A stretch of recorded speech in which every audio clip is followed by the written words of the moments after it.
Hello students, welcome back to my class. I am Jitendra Choyal and I am present in front of you with the second video of Hornbill book, chapter 3, Discovering Tut the Saga continues.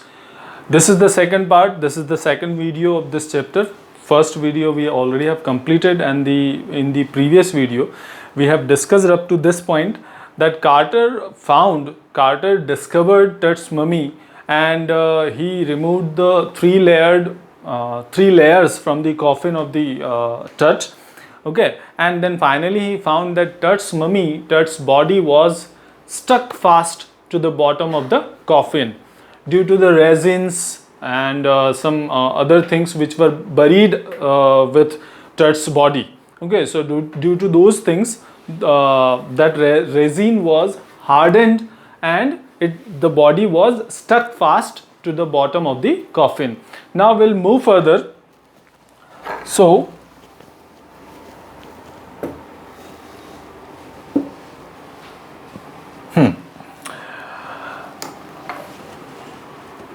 and Carter accepted this thing, and he wrote in his account, whatever account he wrote after that, and he told to people that no legitimate force could remove Tut's body from the coffin box. Legitimate force means normal force. Okay, he tried all the means, but he could not remove Tut's body from his coffin. Then he told, means there was a question in his mind, what to be done after that. Okay, so the sun can beat down like a hammer this far south in Egypt, and Carter tried to use it to loosen the resins. Okay, now Carter decided that probably the heat of the sun could remove or could melt those resins, and that will be helpful. The heat of the sun will be helpful in removing Tut's body from the coffin box. Okay, he thought that probably he would put Tut's body into the sun, into the blazing sun, and probably those resins will melt, and he would be able to remove Tut's body easily from the coffin box. Okay, whether this happened or not, let's see. So these are the resins. You can see, though this kind of resins were not there in Tut's body, but just for an example, these are the resins. Okay, and when you put this kind of a liquid on something, and if you leave it for many days, for many months or years, and if you see afterwards, so it will be dried, and if you try it on some things, so those things will be stuck fast, and it will be difficult for you to separate those things. So the same thing happened with Tut's body also. Some resins were put on Tut's body at the time of his burial. Okay, and now those resins were hardened. Okay, and those were causing a difficulty to Carter in removing Tut's body from the coffin.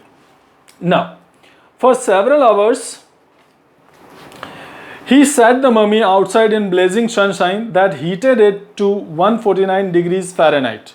Okay, now he kept Tut's body into the blazing sun for several hours, and the sun heated that body up to 149 degree Fahrenheit. Okay, not Celsius, Fahrenheit.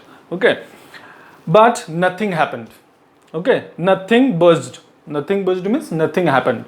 The things remained as it is, means the resins were not melted. Now he reported with scientific detachment that the consolidated material had to be chiseled away from beneath the limbs and trunk before it was possible to raise the king's remains. Okay, and then he reported with detachment, with disappointment, he told that the consolidated materials had to be chiseled away. The things which were put along with Tut's body, those things have to be chiseled away. Chisel means the iron tool which is used to remove something, hammer and chisel, hathoda and chani, right? So he decided to do those things, to remove those things first. Okay, and then it would be easy for him to remove Tut's body from his coffin. Okay, in his defense, Carter really had little choice. Okay, and as he was going to take a very important decision and a big decision, So this was the this kind of mummy was there, okay, and you can see the mummy was stuck the mummy has been stuck fast to the coffin box, okay. So in his defense, he told, he had to defend himself, because later on Zahi Hawass came and he discovered and he investigated Tut's mummy, and then he blamed him that the mummy of Tut was damaged, was harmed by Carter. That's why he had to say something, or he had to have something in his defense, okay. So what did he say in his defense? In his defense, Carter really had little choice. He didn't have any choice. He had only a little choice. If he hadn't cut the mummy free, thieves most certainly would have circumvented the guards and ripped it apart to remove the gold. Now what did he say in his defense? That if he hadn't removed Tut's mummy from his coffin, then probably the thieves would have circumvented the guards. Circumvented the guards means they would have overcome, or they would have controlled, they would have harmed the guards of that valley, and they would have stolen the gold buried with Tut's mummy. Now, so this was the defense point of Carter. He meant to say, if he had not done that, thieves would have done that, right? And they would have harmed Tut's body more, right? Means Carter wanted to prove then that whatever he did with Tut's body, that was right. After giving this argument, he wanted to prove this. Now, in Tut's time, the royals were fabulously wealthy, and they thought or hoped they could take their riches with them. And in Tut's time, in old time, people believed that they could, royals means the rich people, they believed that they could take their riches, their wealth along with them even after death. It is not possible, you all know. After that, you can't even carry with you even a single thing, right, after the death. But they believed that they could carry all the riches, all the wealth with them after their death. For his journey to the great beyond, King Tut was lavished with glittering goods, okay. And for his journey after his death, the journey after his death, so for that journey, Tut was lavished. Lavished means he was laden, or he was decorated with many gold things, good things. Now what were those things? Precious collars. This is the collar made of gold, okay. So precious collar, inlaid necklaces. This kind of necklaces are known as inlaid necklaces. Then bracelets, you can see bracelet is there, and then rings, you know very well what are the rings, okay. And then after rings, amulets. These are the amulets made of gold. After that, ceremonial apron. This is the apron which is made, probably this apron is made of animal's skin, okay, or leather, okay. But the apron which was buried along with Tut's body, that was made of gold, okay. Means whatever things were buried along Tut's body, those things, all those things were made of gold. Then after ceremonial apron, after that sandals, the footwears, okay, which he used to wear on his foot. Probably there was the gold in those sandals also, okay. Not whole sandals were made of gold, but some little partly it was made of gold. The sandals were made of gold. Then sheaths. These are the sheaths. The kings and queens, they used to wear these kind of sheaths on their fingers and toes, okay. So these were also made of gold. Now it's not here, but those were made.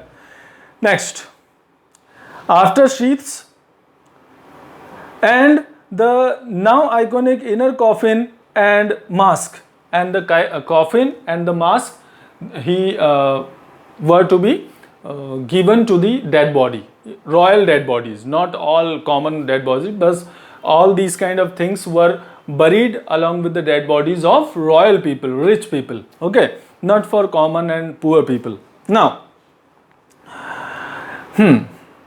all of pure gold, and all those things what I showed you, those things were all made of pure gold, okay. So these many things were buried along Tut's body, and it was believed that he could carry all those riches with him after his death. Now, to separate Tut from his adornments, Carter's men removed the mummy's head and severed nearly every major joint, okay. And Carter's men, they wanted to separate Tut's mummy from his coffin, so they severely damaged Tut's joints, major joints, the major joints of the body. You can see major joint, knees and elbows, okay. So they severely injured, they severely damaged the major joints of Tut's body in order to remove Tut's body from the coffin box. Now, once they had finished, they resembled the remains on a layer of sand in a wooden box and padding that concealed the damage to bed where Tut now rests. Okay, now after damaging all the major joints of Tut's body, Carter's men covered those major joints in order to hide those damages. They covered those joints and they left Tut's body to rest at its place again. Okay, now archaeology has changed substantially in the intervening decades. In the after coming decades, the archaeology means the study of history. So that was changed a lot. And how was that changed? Okay, earlier it was something else and now it was changed. So what was the change in the archaeology in the coming decades? Focusing less on treasure and more on the fascinating details of life and intriguing mysteries of death.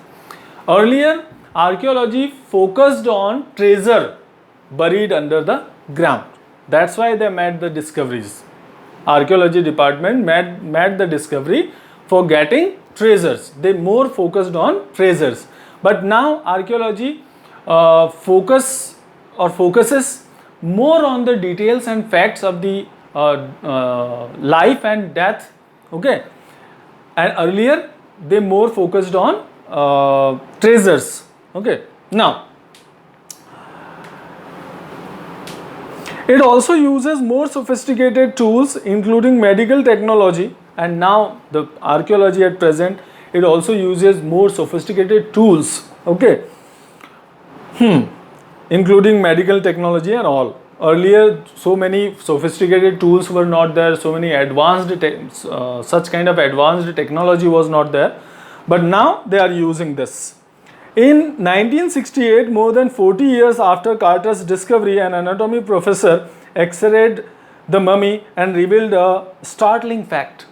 After 40 years from Carter's discovery, one anatomy professor also x-rayed Tut's mummy, okay, and he presented startling facts, shocking facts about Tut's mummy, about Tut.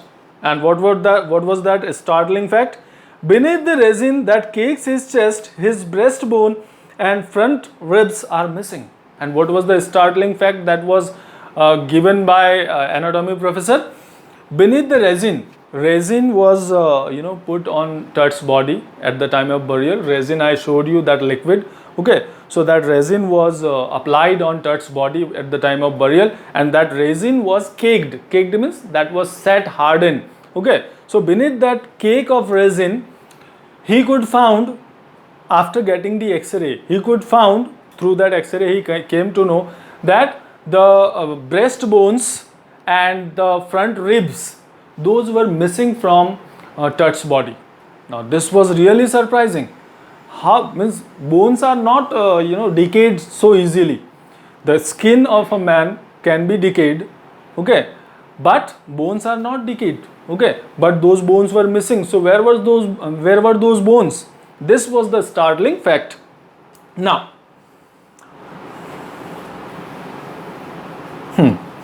Today, diagnostic imaging can be done with computed tomography. Diagnostic imaging. You can see this is the diagnostic imaging. Okay, means images are captured and you can come to know about the inner parts of the human body through those images. That is called diagnostic imaging. So this is done with the computed tomography or CT scan. Now what is computed tomography? This the same. Either you can call it CT scan or the same thing can be called computed tomography. Okay. Now, by which hundreds of X-rays in cross sections are put together like slices of bread to create a three-dimensional virtual body, and with the help of this computed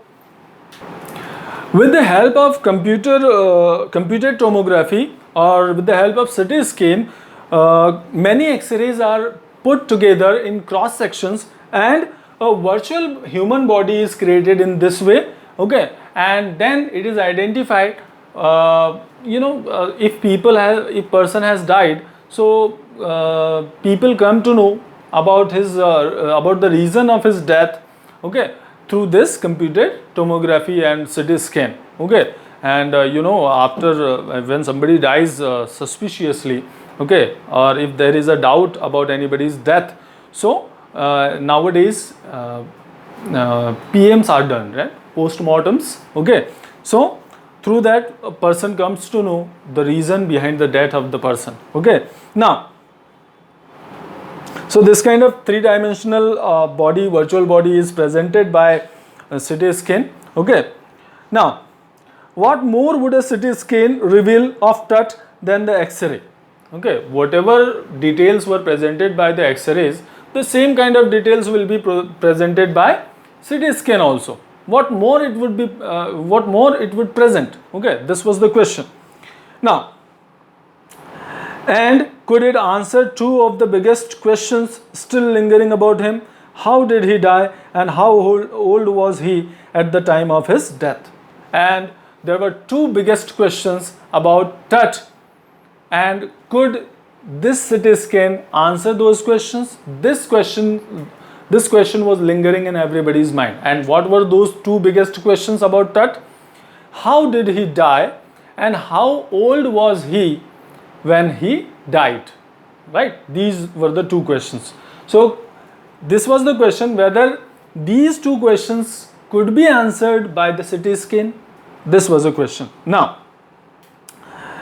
King Tut's demise was a big event even by royal standards. He was the last of his family's line, and his funeral was the death rattle of a dynasty. But particulars of his passing away and its aftermath are unclear. Okay. Now, King Tut's death, demise means death or end. So, King Tut's end was a big event because he was the last member of his dynasty, of his family. Right. That's why it was a big event. Okay. By royal standards also. And his funeral was the death rattle of his dynasty. Means his dynasty was vanished. His dynasty was ended after the death of Tut. Okay, means no one was there from his family after him, right? But the particulars of his passing away, the details of his passing away, its aftermath are clear. The details of his passing away and the results of that, those are still unclear. Nothing could be known even after CT scan. How did he die, and what happened after his death? Nothing could be known even with the help of CT scan. They could only know what is there inside the body. That's it, and nothing else. No reason of his death. Okay. And they could not know what happened after his death. Okay, they could not know that with the help of CT scan. Now, Amenhotep III, Tut's father or grandfather, was a powerful pharaoh who ruled for almost 4 decades at the height of the 18th dynasty's golden age. Now, Amenhotep III was either he was Tut's father or Tut's grandfather. It is not clear, but this the king of such a name was there in the history. Okay, so he ruled over Egypt for around 4 decades. Now, after him, his son Amenhotep IV, he came. He was the son to Amenhotep III. Okay, earlier people used to call the kings by this kind of name, first, second, third, like this. Okay, so Amenhotep III was the first king. Then Amenhotep IV, he was the son to Amenhotep III. Okay, he came and he succeeded him and initiated one of the strangest periods in the history of ancient Egypt. Then he reigned over Egypt and he created strangest kind of history. Okay, and why he created a strange kind of habit? Why are we calling this? Why are we telling this? The new pharaoh promoted the worship of Aten. The sun disk changed his name to Akhenaten, or servant of Aten. Okay, now after Amenhotep IV, there came Akhenaten. Okay, and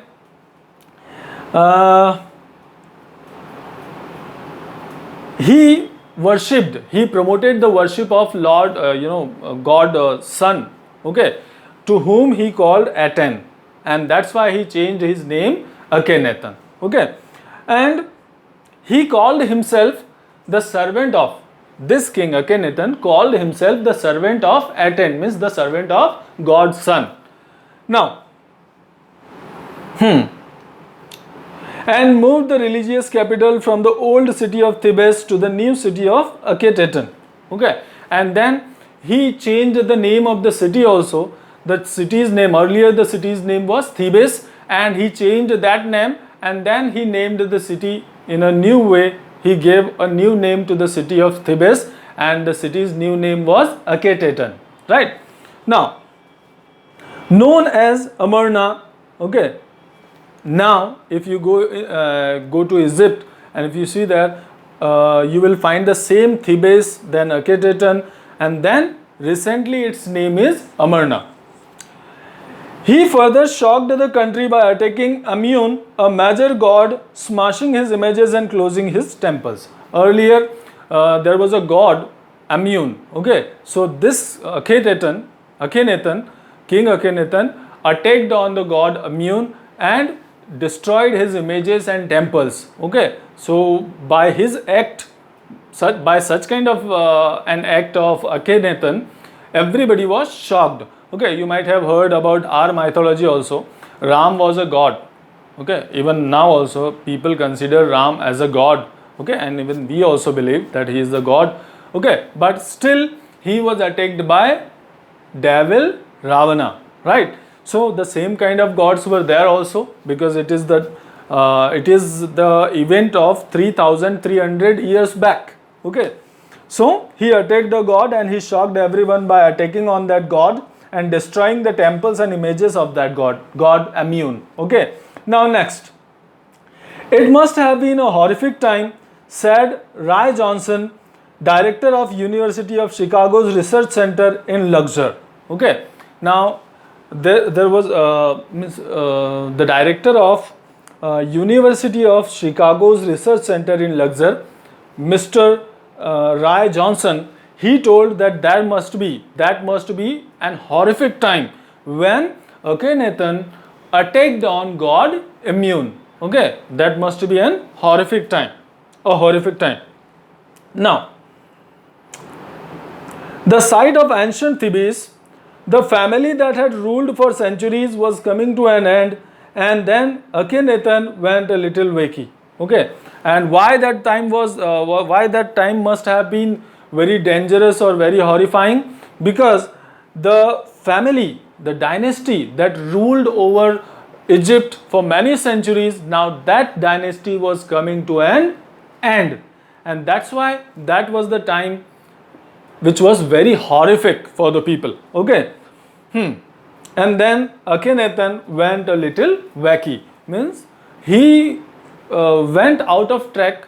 Okay, we can say he got crazy. Okay, in the drowsiness of power, right? So in this video, only this much. tomorrow in the next video we'll continue with the part 3rd. Thank you very much.